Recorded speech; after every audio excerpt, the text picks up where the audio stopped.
یہ میری زندگی کی حقیقی کہانی ہے اور آپ کو بھی عجیب لگے گی۔ میں 23 سال کی تھی جب مجھے ایسا عجیب و غریب دورہ پڑتا کہ دیکھنے والوں کو یہی لگتا کہ میں مر چکی ہوں۔ ایک بار مجھے یوں ہی دورہ پڑا تو ڈاکٹرز نے بھی مجھے مردہ قرار دے دیا۔ مجھے کفن پہنا کر قبر میں پہنچا دیا گیا۔ جب مجھے ہوش آیا تو یہ دیکھ کر میرے پیروں سے زمین نکل گئی کہ وہاں یہ کہانی پڑھ کر تو میں خود بھی حیرت کے سمندر میں غرق ہو گئی کہ آج تک کبھی ایسا واقعہ نہ سنا تھا۔ یہ کہانی جن خاتون کی زندگی کے بارے میں ہے انہی کی زبانی سنیے۔ میں اپنا اصلی نام نہیں لکھنا چاہتی، اس لیے فرضی نام استعمال کر رہی ہوں۔ مجھے ایک عجیب طرح کا دورہ پڑتا تھا کہ دیکھنے والوں کو لگتا کہ میں مر چکی ہوں۔ میری اس مرض نے مجھے کفن پہنا کر قبر تک پہنچا دیا اور پھر میں وہاں سے واپس آئی۔ آپ لوگوں کو بھی یہ کہانی عجیب لگے گی، مگر یہ ایک حقیقی کہانی اور میری ہی ذات پر مبنی ہے۔ میری اس عجیب و غریب مرض میں مبتلا ہونے کے پیچھے بہت سی وجوہات اور بہت سے لوگوں کی کارستانیاں ہیں۔ میں اپنے چچا چچی کے پاس رہتی تھی۔ میں 2 برس کی تھی جب میری والدہ چل بسیں اور چچی پر میری پرورش کی ذمہ داری آ پڑی۔ ان کے اپنے کافی بچے تھے، اوپر سے میرے والد نے اپنی مجبوری بتا کر مجھے چچا کو سونپ دیا اور خود بیرون ملک چلے گئے۔ چچا نے مجھے اپنی بیوی کی گود میں ڈال دیا۔ مرتا کیا نہ کرتا، غرض بڑی بے دلی سے باطل نخواستہ انہوں نے میری پرورش کا ذمہ اٹھایا۔ چچی اور ان کے سارے بچے مجھ سے نفرت آمیز سلوک کرتے۔ میں سارا دن گھر کے کاموں میں لگی رہتی۔ چچا کے گھر میں روہیل ہی وہ واحد ہستی تھا کہ جو میرے غمزدہ دل کا احساس کرتا تھا اور گھر والوں کی ناانصافیوں پر میری طرفداری کیا کرتا تھا۔ مجھے یاد ہے ان دنوں میں 7-8 برس کی تھی جب یادوں کے ساتھ سوچوں کے دریچے بھی مجھ پر کھلنے لگے۔ گھر کے سبھی افراد مجھے باری باری کام بتاتے اور حکم چلاتے۔ مجھے ان کے احکامات کو ایک باندی کی طرح بلا چوں چرا کے ماننا پڑتا۔ میں کبھی کام سے منع کرتی یا ضد کر کے بیٹھ جاتی تو چچی بال کھینچ کھینچ کر مجھ سے میری یتیمی کے بدلے لیا کرتی۔ وہ ایک نہایت تیز مزاج خاتون تھیں۔ گھر والے ہی نہیں، پڑوسی تک ان سے دبتے اور کوئی بھی ان کے منہ لگنا پسند نہیں کرتا تھا۔ ان کی 2 بیٹیاں تھیں جو اپنی ماں کی کاپی اور ہر وقت مجھے شدید تنگ کرتی۔ حالانکہ میں تو محبت کی پیاسی تھی، ان کے گرد اس طرح پھرا کرتی جیسے شمع کے گرد پروانے پھرتے ہیں۔ مگر دیبا اور ملیحہ تو جانے کس کٹور مٹی کی بنی تھی۔ شاید ماں کی طرح ان کے سینے میں بھی دل نہیں تھا کہ مجھے چھوٹی بہن سمجھتی یا ترس کھاتی۔ ایسے میں ان کے بھائی روہیل کا میری غم گساری کرنا میرے لیے غنیمت تھا۔ وہ جب مجھے اداس دیکھتا پاس آ کر میرا جی بہلانے کو باتیں کرنے لگتا اور اپنے جیب خرچ سے مجھے کھانے کو چیزیں لا کر دیتا۔ میں تو محبت کی پیاسی روح تھی، یوں اس کی اتنی دل جوئی ہی میرے لیے اس گھر میں جینے کا سہارا بن گئی تھی۔ چچا کی ملازمت اس نوعیت کی تھی کہ اکثر باہر رہتے اور کبھی کبھی گھر آتے۔ انہوں نے ہی مجھے اسکول میں داخل کرایا تھا۔ میں نے سارا گھر کا کام کرنے کے باوجود چچا کے سب بچوں سے زیادہ نمبرز لے کر میٹرک کیا اور پھر مجھے گھر بٹھا دیا گیا۔ چچی تو مجھے میٹرک بھی نہ کروانا چاہتی تھیں، مگر صرف چچا اور روہیل کی بدولت ہی یہ سب ہوا تھا۔ چچی تو یہی سوچتی تھیں کہ اسے اسکول سے اٹھا لیں تو یہ ایک نوکرانی جتنا کام کر سکتی ہے۔ انہوں نے ہیلے بہانے کر کے مجھے اسکول سے ہٹانے کی بہت کوشش کی تھی۔ میں آگے پڑھنا چاہتی تھی، مگر اب کی بار چچا بھی خاموش تھے۔ مجھے اتنا صدمہ ہوا کہ بتا نہیں سکتی، جیسے کسی نے موت کی سزا سنا دی ہو۔ رو رو کر میں نے اپنی حالت بری کر لی۔ میرے سگے باپ نے اتنے سالوں سے میری خبر نہ لی۔ انہی دنوں ابو پاکستان آئے اور دوسری شادی کر لی۔ ایک امید ان کی طرف سے جو بندی تھی سو وہ بھی ٹوٹ گئی۔ سوتیلی ماں کا غم دل کو لگا لیا۔ امید کا یہ آخری دیا بھی گیا تو سوچا کہ اپنی محرومیوں سے ہی جی کو لگانا پڑے گا۔ ابو اپنی نئی نویلی دلہن کے ہمراہ علیحدہ گھر میں رہتے اور بس کبھی کبھار ہمارے گھر آتے تھے۔ جب آتے رسمی سی بات چیت کرتے۔ کبھی ایک بار بھی مجھے اپنے ساتھ اپنے گھر لے جانے کی بات نہ کی۔ یہاں تک کہ جب سوتیلی ماں نے بیٹے کو جنم دیا تب بھی انہوں نے مجھے اپنے گھر لے جانے کی خواہش ظاہر نہیں کی، حالانکہ میرا بڑا جی چاہا کہ وہ مجھے گھر لے جائیں اور میں اپنے ننھے منھے بھائی کو دیکھوں، اس کو گود میں اٹھا لوں، مگر نہ انہوں نے مجھے بلایا اور نہ چچی نے مجھے ان کے گھر بھیجا۔ چچی بھی اب مجھے اپنے پاس ہی رکھنا چاہتی تھی کہ مفت میں نوکرانی جو ملی تھی، مگر سب سے زیادہ دکھ تو مجھے اپنے باپ کا تھا کہ اگر وہ مجھے لے جانا چاہتے تو چچی کچھ بھی نہیں کر سکتی تھی، مگر میرے ابو بھی یہی چاہتے تھے کہ میں اب ادھر ہی رہوں۔ آپ لوگ بھی سوچتے ہوں گے کہ میں نے اپنے باپ کو اپنے حالات کا کیوں کچھ نہ بتایا۔ اصل میں بھی بچپن سے ہی ان کے پیار سے محروم رہی تھی۔ مجھے ان کے ساتھ وہ ایک باپ والی اپنائیت محسوس ہوتی اور نہ شاید ان کو میرے ساتھ بیٹی والی۔ اس لیے مجھے انہیں اپنے دل کا حال بھی بتانے کی ہمت نہ ہوتی۔ ایک ہچکچاہٹ کے باعث میں انہیں نہیں بتا سکتی تھی کہ میرے ساتھ اس گھر میں کتنا برا سلوک ہوتا ہے۔ اگر وہ مجھے پیار دیتے تو میں یقیناً ان کے آگے اپنا دل کھول کے رکھ دیتی۔ خیر، وقت گزرتا رہا اور میں 18 برس کی ہو گئی۔ دیپا اور ملیحہ کالج جاتی، مگر میں گھریلو کام کاج میں مصروف رہتی۔ اس بار گرمیوں کی چھٹیوں میں وہ اپنی خالہ کے گھر سکھر گئی ہوئی تھی، جبکہ روہیل لاہور کی کسی یونیورسٹی میں پڑھتا تھا اور ادھر ہی ہاسٹل میں رہتا تھا۔ انہی دنوں اس کی بھی چھٹیاں ہو گئیں اور وہ گھر آ گیا۔ میں نے نوٹ کیا کہ اس کی نظریں ہر وقت مجھ پہ رہتی تھیں اور اس کی زیادہ کوشش یہی ہوتی کہ وہ میرے آس پاس ہی رہے۔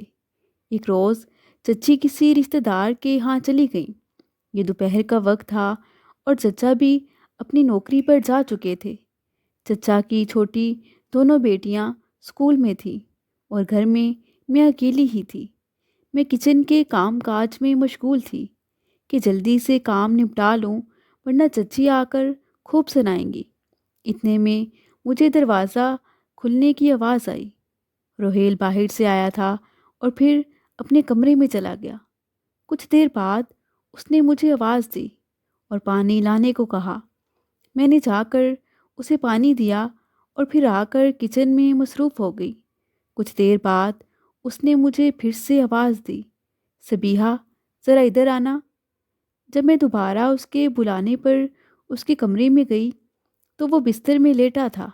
کہنے لگا، پلیز سر دبا دو، بہت دکھ رہا ہے۔ میں نے کہا، آپ رکیں، میں چائے بنا کر لاتی ہوں۔ در حقیقت میں تنہائی میں اس کے پاس بیٹھنا نہ چاہتی تھی۔ وہ کہنے لگا، نہیں تم چائے رہنے دو، تم بس میرا سر دبا دو۔ چائے میں نے تھوڑی دیر پہلے ہی تو پی تھی۔ میں اب گو مگو کی کیفیت میں تھی، ڈر سے انکار بھی نہ کر سکتی تھی۔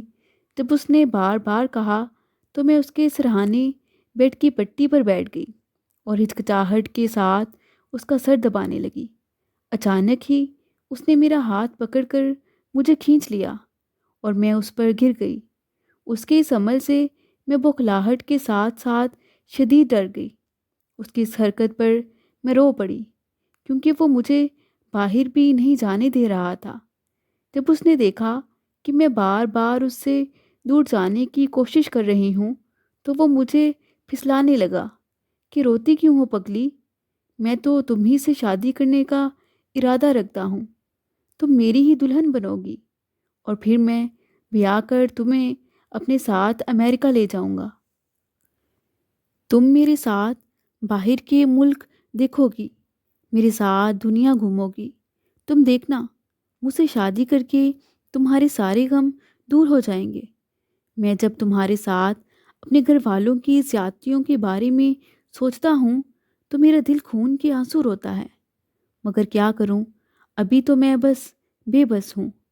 آج اگر تمہاری امی یعنی تائی زندہ ہوتی اور تمہیں ہمارے گھر میں یوں نوکرانی بنا ہوا دیکھتی تو کیا حال ہوتا ان کا؟ مگر تم غم نہ کرو، بس تھوڑے ہی دنوں کی بات ہے، میں پڑھائی مکمل کر لوں اور پھر ہر رکاوٹ کے باوجود تم سے شادی کر لوں گا اور ہم ٹھاٹھ سے زندگی گزاریں گے۔ میں تمہارے سارے دکھ اپنے دامن میں سمیٹ لوں گا۔ غرض اس نے مجھے روتا پا کر ایسے مدور بھرے کلمات کہے کہ جن کو سن کر میں اس کی زیادتی کو بھلا کر اپنے دل کے زخموں پر سے کھرن جمانے لگی، اور اس کے میٹھے میٹھے بول میرے زخموں پر مرہم کا کام کرنے لگے۔ میں تو رونے میں لگی تھی، جانے کب اس نے پھر سے مجھے خود سے قریب کر لیا، چپ کرانے اور گلے لگانے کے بہانے، مگر اس کا یہ بہلانا اور میرے آنسو پونچھنا بے غرض نہ تھا۔ ایک آخری ستم باقی تھا جو رحیل کے ہاتھوں سر انجام پا گیا۔ اب پتہ چلا کہ اس گھر کا کوئی فرد بھی مجھ سے مخلص نہیں ہے۔ پہلے یہ خوش فہمی تھی کہ لاکھ یہاں دکھی ہوں مگر چچا کے گھر میں میری عزت تو محفوظ ہے، مگر اب یقین ہو گیا تھا کہ یہ میری خام خیالی تھی۔ اس روز بد نصیبی نے میری ایک اور تمانچہ مارا تو مجھے جیسے یقین ہو گیا کہ جو لڑکیاں بے سہارا ہوں ان کو غیر تو کیا اپنے بھی لوٹ لیتے ہیں۔ اس گھر میں اب تک میرے آنسوؤں پر کس نے رحم کھایا تھا؟ جو اب روہیل کو ترس آتا، بلکہ اس نے تو سارے حجابوں ہی کو موت کے گھاٹ اتار دیا تھا۔ اس کے بعد یہ ستم مجھ پر بار بار ہونے لگا۔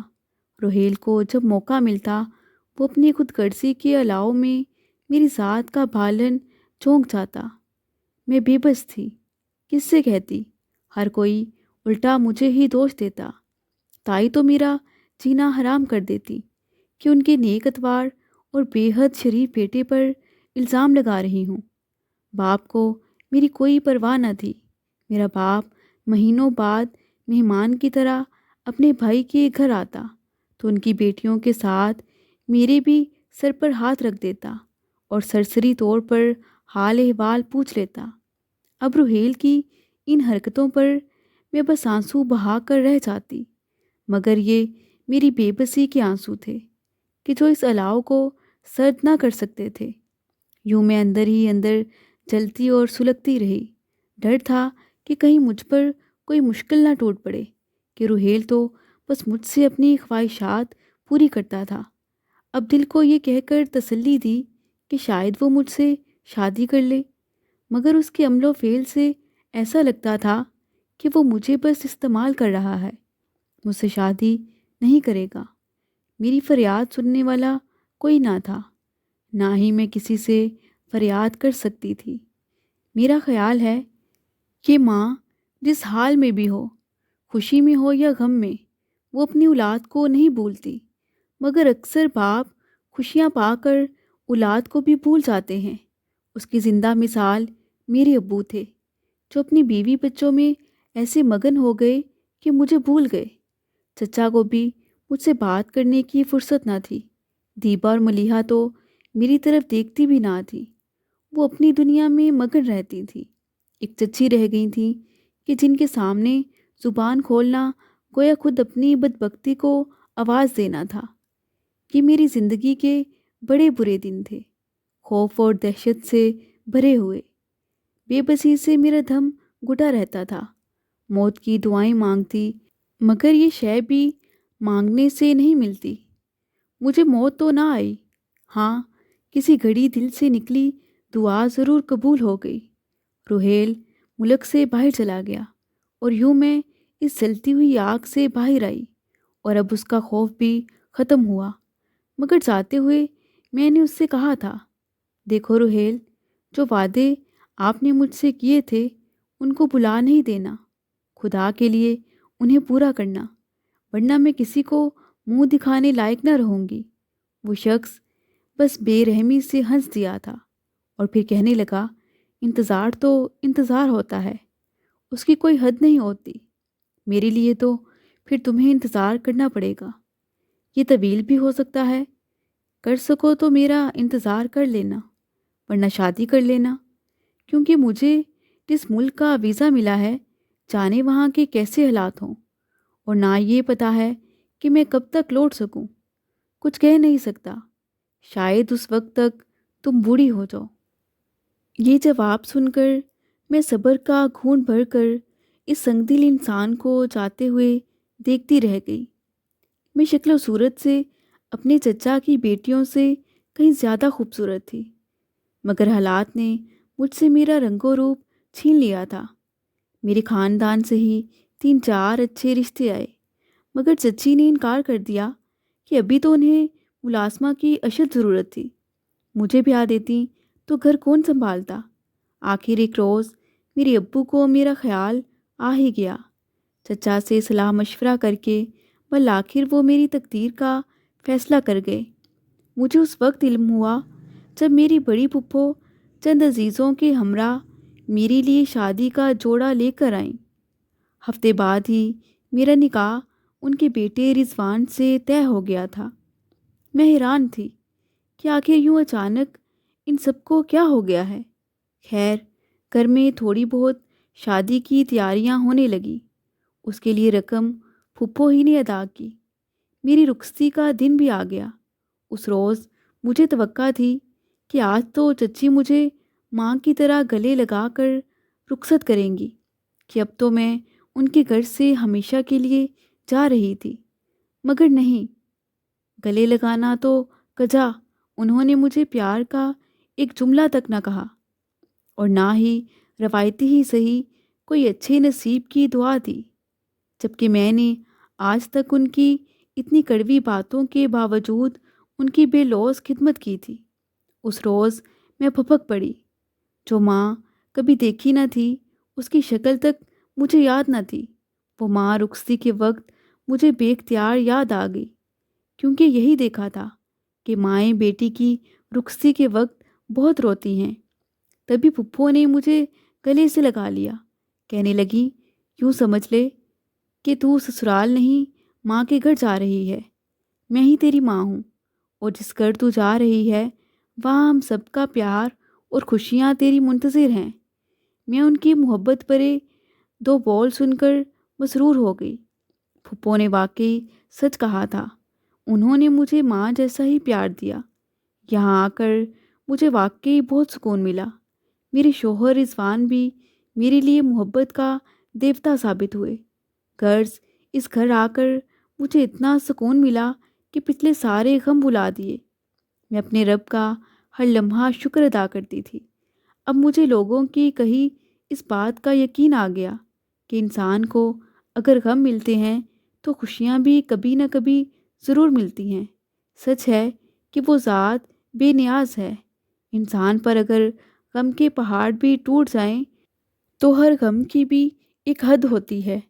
چاند گرتا ہے تو بڑھتا بھی ہے، سورج ڈوب جاتا ہے تو اندھیری رات ہو جاتی ہے، لیکن اگلی صبح پھر سے واپس بھی آ جاتا ہے اس دنیا پر اجالا بکھیرنے کے لیے۔ بس دکھ سکھ کے دنوں کا چکر چلتا رہتا ہے، اور زندگی اسی کا نام ہے۔ میں خوش و خرم زندگی گزار رہی تھی۔ گھر میں نوکر چاکر اور سب سے بڑھ کر رشتوں کی محبت تھی۔ بس مجھے اور کیا چاہیے تھا؟ پر انہی دنوں ایک اور غم کا سایہ میری ذات پر لہرا گیا۔ میری شادی کو ابھی سال بھی نہ گزرا تھا کہ روہیل لوٹ کر آ گیا۔ وہ اب بھی جب کبھی میرا اس سے سامنا ہو جاتا تو مجھے عجیب نظروں سے دیکھتا۔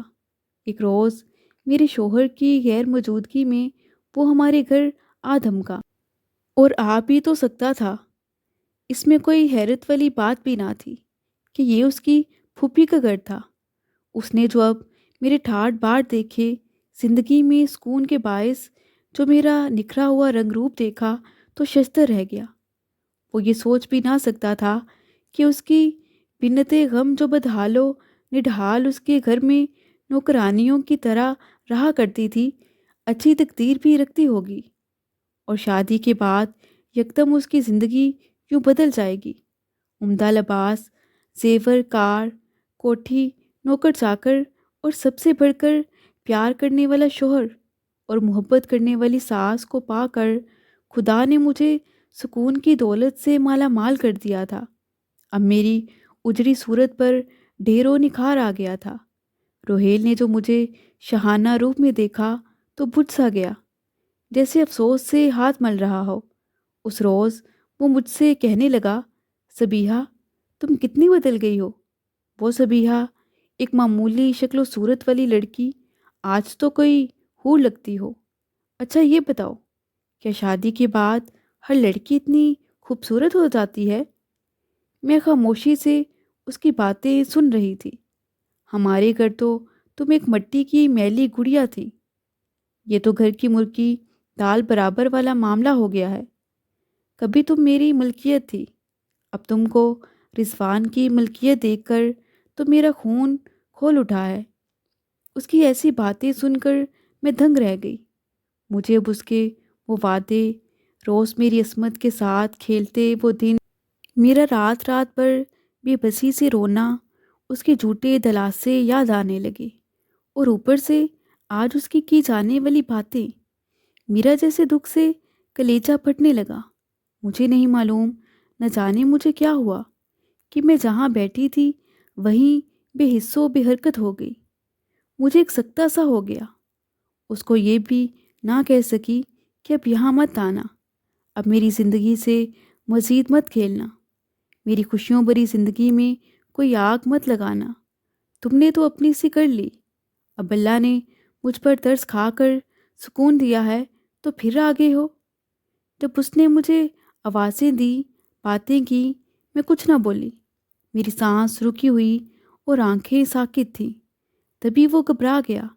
اس نے اٹھ کر مجھے ہلایا تو میں ایک مردہ وجود کی مانند زمین پر ڈھہ گئی۔ تبھی وہ اور گھبرا گیا اور پھپھو پھپھو کہہ کر میری ساس کو آوازیں دینے لگا۔ پھپھو دوڑی ہوئی آئیں۔ پھپھو دیکھیں تو کیا ہو گیا ہے صبیحہ کو؟ اچھی بلی یہاں بیٹھی تھی کہ اچانک ہی گر پڑی۔ پھپھو بھی مجھے ہلانے چلانے لگی، مگر مجھ پر کوئی اثر نہ ہوا۔ اسی وقت ڈاکٹر کو بلایا گیا۔ اس نے کہا کہ ان کو دورہ پڑا ہے۔ اس نے اپنے طور ضروری علاج کیا۔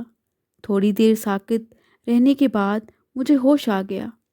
کسی کی سمجھ میں نہ آیا کہ یہ اچانک مجھے کیا ہوا ہے۔ اس سے پہلے تو مجھے کبھی دورے نہ پڑتے تھے۔ اب میرے ساتھ یہ اکثر ہونے لگا کہ مجھ پر بیٹھے بیٹھے سکتہ سا ہو جاتا۔ پہلے تو تقریباً دن میں ایک بار یا ایک دن چھوڑ کر ایسا ضرور ہو جاتا۔ میرا علاج ہونے لگا تو رفتہ رفتہ دورے پڑنے کم ہو گئے۔ اب کبھی 6 ماہ بعد یہ کیفیت ہو جاتی کہ میرے جسم کی حالت ایسی ہو جاتی جیسے روح نکل گئی ہو، جہاں بیٹھی ہوتی بیٹھی رہ جاتی، ہلاتے جلاتے تو مردہ انسان کی مانند گر پڑتی۔ کچھ دیر بعد خود ہی ہوش آ جاتا اور میں ٹھیک ہو جاتی۔ خدا جانے یہ کیسا مرض تھا کہ جس کا مستقل کوئی علاج ہی نہ تھا۔ روہیل تو اس روز کے بعد شاید خوف سے واپس میرے سامنے نہ آیا، لیکن میرا مرض میرے اندر موجود رہا۔ اب کے سال بھر خیریت سے گزر گیا اور مجھے کوئی دورہ نہ پڑا، تو سبھی گھر والوں نے یقین کر لیا کہ میں پوری طرح صحت یاب ہو گئی ہوں۔ نفیس میرے شوہر کے بچپن کے دوست تھے۔ اگر مجھے معلوم ہوتا کہ ان کے گھر جا کر مجھے دورہ پڑ جائے گا تو وہاں نہ جاتی، کیونکہ میں تو خود کو اب بالکل ٹھیک سمجھتی تھی۔ باقی گھر والے بھی یہی سمجھتے تھے کہ صبیحہ اب ٹھیک ہو گئی ہے، کیونکہ سال سے زیادہ ہو گیا تھا اور مجھے اس عرصہ میں ایک بار بھی دورہ نہ پڑا تھا۔ نفیس بھائی ہمارے گھر اپنی بیوی کے ہمراہ آئے۔ دونوں نے بہت اصرار کیا کہ آپ لوگ بھی ہمارے گھر چلیے، ہم نے نیا مکان بنوایا ہے، آپ لوگوں کی دعوت کرنا چاہتے ہیں۔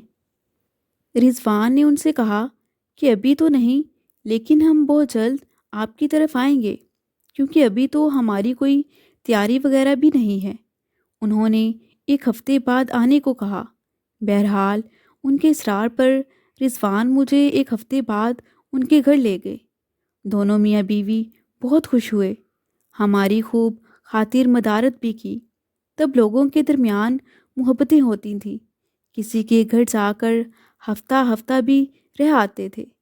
2 دن کے بعد رضوان نے کہا کہ میں عدالتی کام کے سلسلے میں شہر واپس آ رہا ہوں۔ 2 دن تم یہاں رہو تاکہ بھابھی کی خوشی پوری ہو، کیونکہ وہ لوگ ابھی ہمیں اور دن اپنے پاس رکھنا چاہتے تھے۔ رضوان نے مجھ سے کہا کہ میں کام ہوتے ہی لوٹ آؤں گا اور تمہیں لے جاؤں گا۔ بھابھی کے اصرار پر میں ان کے گھر رہ گئی اور رضوان اپنے کام کے سلسلے میں آ گئے۔ دیہات کی کھلی فضا میں اتنی تازگی تھی کہ مجھے بھی یہاں رہنا اچھا لگ رہا تھا۔ رضوان سے یہ بھول ہوئی کہ جاتے ہوئے اپنے دوست نفیس بھائی کو یہ بتانا بھول گئے کہ مجھے کبھی کبھی سکتہ ہوتا ہے اور میں بیٹھے بیٹھے گر پڑتی ہوں۔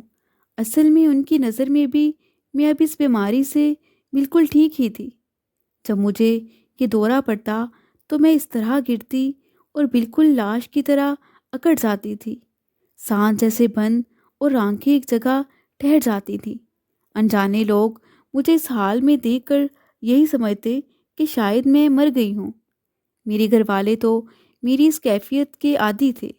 جس روز رضوان گئے تھے اسی روز نفیس بھائی کے گھر اچانک چارپائی پر بیٹھے بیٹھے مجھے سکتہ ہو گیا۔ میری ایسی حالت دیکھ کر ان کی بیوی بیچاری کے منہ سے چینک نکل گئی۔ وہ پانی لینے کو دوڑی، مگر پانی کا ایک قطرہ بھی میرے حلق میں نہ گیا، بلکہ باچھوں سے بہہ کر واپس آ جاتا۔ میرا سانس تھما ہوا، آنکھیں پتھرائی ہوئی اور جسم لکڑی کی طرح اکڑ گیا تھا۔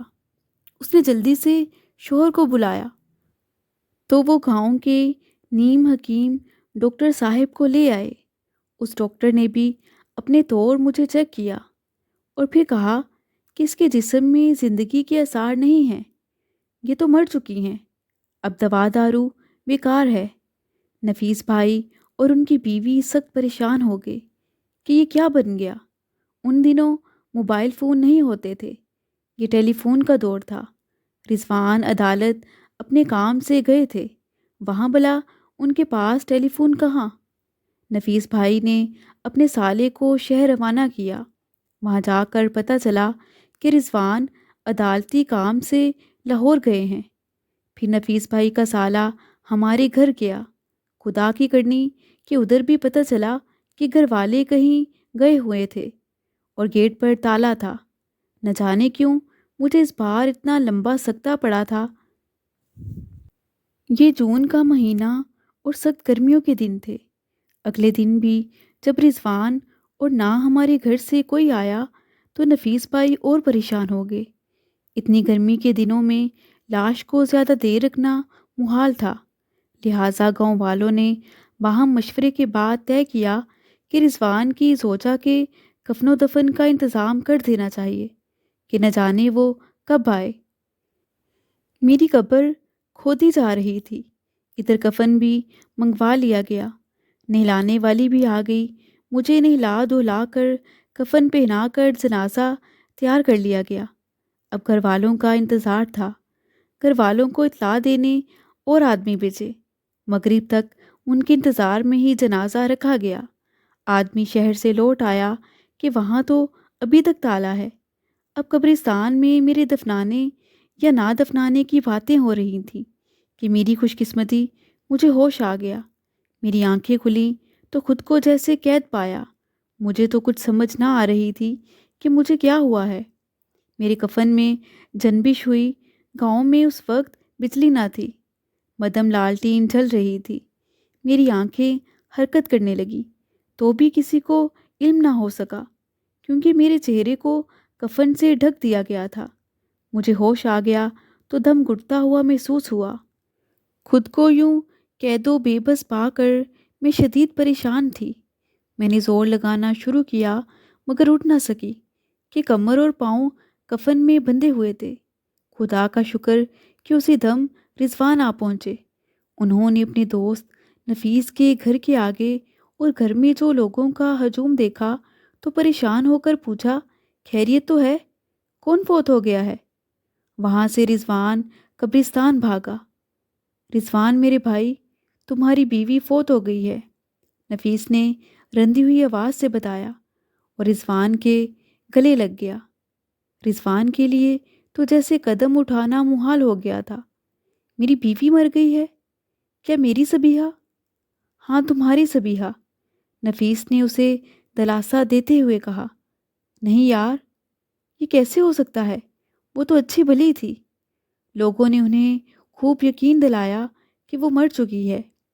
انہیں میرا دیدار کرانے کو کسی نے کفن کھولا، اور جب میرا چہرہ کفن سے آزاد ہوا، کھلی ہوا میرے پھیپھڑوں میں پہنچی، میری گھٹن دور ہوئی اور میں کھینچ کر سانس لینے لگی۔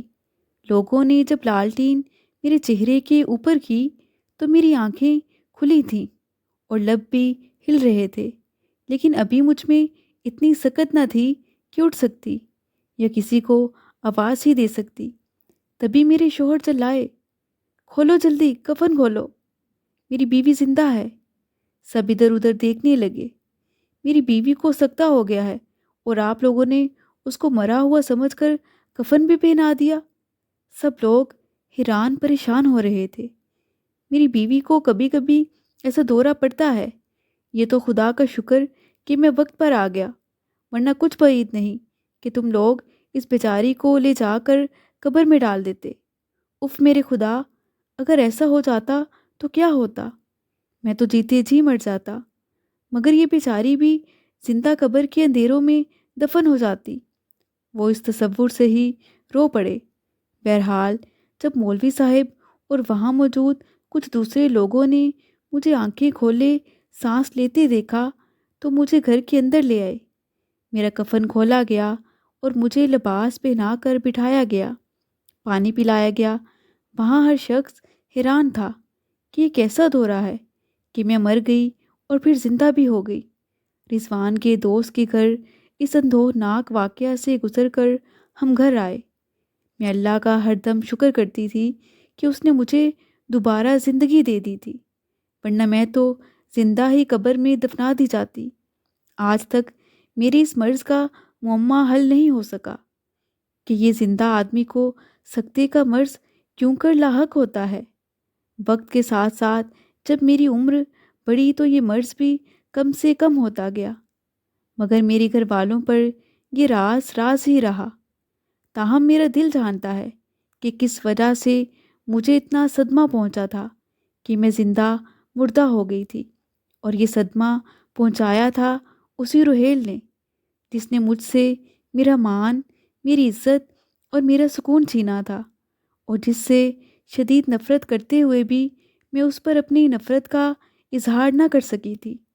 یہی وہ محرومی تھی جس نے مجھے اس عجیب و غریب مرض سے دوچار کیا تھا۔